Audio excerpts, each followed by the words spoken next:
Have you ever wondered how a community nestled deep in the hills of northeast India could trace its ancestral roots all the way back to the construction of the Great Wall of China?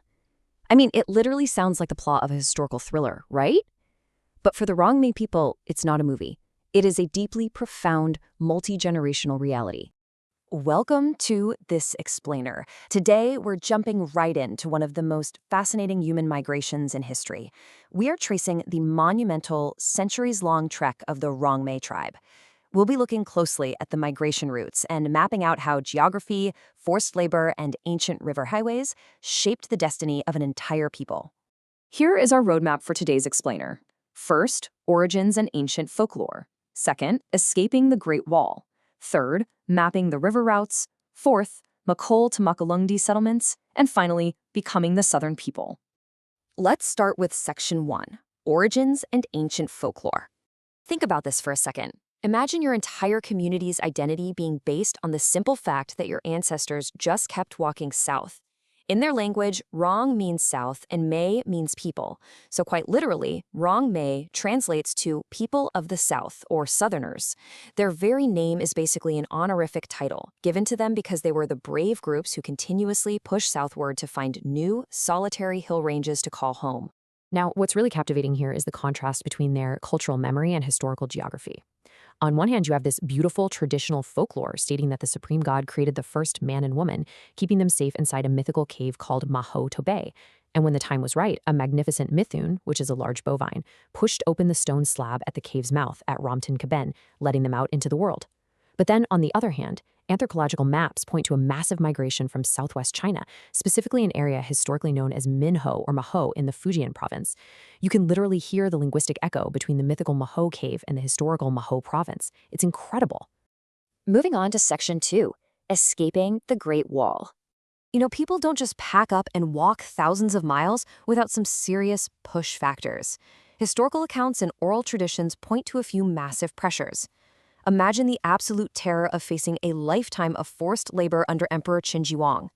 Around 221 BC, small tribes were being conscripted to build the Great Wall of China.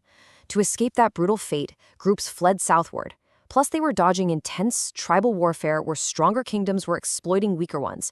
And they were also escaping these severe cyclonic storms that were just devastating the Maha region. Ultimately, they were just searching for a safe, cultivable piece of land where they could live in peace. All right, Section 3, Mapping the River Routes. Tracing this exact migration route to the Naga Hills reveals a truly epic journey. I mean, they didn't just walk blindly west into impenetrable jungles. They had to follow the Earth's natural highways. The route shows them moving from mainland China down into the Yunnan province, picking up the massive Salween River, and traveling far south to the coast of Myanmar at Molmine. It was only after living there for generations that they retreated back up north along the Irrawaddy and Chindwin rivers, eventually hitting the Imphal and Barak rivers, which acted as guides right into their present-day settlements in northeast India. Following this continuous river journey really puts the scale of this migration into perspective. Step 1, the Salween River acted as the initial escape route out of China. Step 2, they pushed all the way down to the southern seas coast near Mulmei, Myanmar, and actually settled there for generations. Step 3, pushed by new pressures, they migrated back inland via the Irrawaddy and Chindwin river valleys. And finally, Step 4, they followed the Imphal and Barak rivers right into the hilly, safer terrains of modern-day Manipur and Nagaland. It's basically a multi-generational relay race of survival. Now, if you're wondering, where is the physical proof of this ocean journey? Well, just look at the traditional necklaces worn by Naga elders. Notice the seashells. Think about it. Inland, landlocked hill tribes using cowries, conch shells, and seacoast objects in their most sacred traditional attire. It is brilliant anthropological evidence. It proves without a doubt that their ancestors actually spent generations living near the southern seas of Molmei before making that huge trek into the hills of northeast India. Section 4. Makol to Makwilongdi settlements. So their first major anchor in India was a place called Makol, located in the present-day Senapati district of Manipur. Makol is absolutely foundational in tribal history. While a lot of Naga tribes point to Makol as their resting place, this was the crucial launching pad specifically for the ancestors of the Rongmei before they fanned out to claim their own unique territories. From Makol, the ancestors of the Rongmei headed southwest to an area called Makwilongdi, which translates to the round big mountain. Makwilongdi is considered the absolute cradle of their specific culture. It was right here, on this massive mountain settlement, that their complex social structures, their men's dormitories, known as Kongchu, and their political systems of village chieftainship were truly formed and perfected.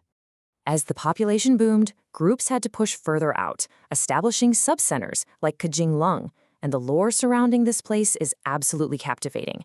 Legends say they literally fought local spirits for the land. They even confiscated the spirits' clothes, which are known as raw pay. It's this brilliant, almost cinematic cultural memory of their struggle to tame a wild, forbidding landscape. And finally, Section 5. Becoming the Southern People. Now, you might be asking, why didn't they just stay at Makwalongdi forever? Well, the Grand Settlement eventually fractured for a mix of highly practical and a few mythical reasons. Overpopulation meant that farmers had to travel way too far just to reach their shifting cultivation fields, and there was a severe lack of newly available cultivatable land. On top of that, you had intense political disputes among the chief's sons over hereditary succession, and to top it all off, mythical beliefs warned of divine wrath for violating the laws of nature. Because of all this, a leader named Rongmei led a huge group out of Makwalongdi, pushing directly south. Following this final southward expansion brings our mapping journey to its ultimate destination. Historical texts indicate that by the 1st century AD, they had already established the ancient, highly fortified village of Nungnung. Later generations pushed even further south into the barren mountain confines of the Chin Hills and present-day Mizoram, truly earning their title Rongmei, the Southerners. Today, while some migrations have reversed back north due to historical conflicts, the Rongmei are primarily settled across the Tamenglong district of Manipur, as well as parts of Assam and Nagaland. All of this leaves us with a really profound question to end on. How does a landscape shape the identity of a people who walked thousands of miles just to find it? The Rongmei aren't just people who happen to live in the south.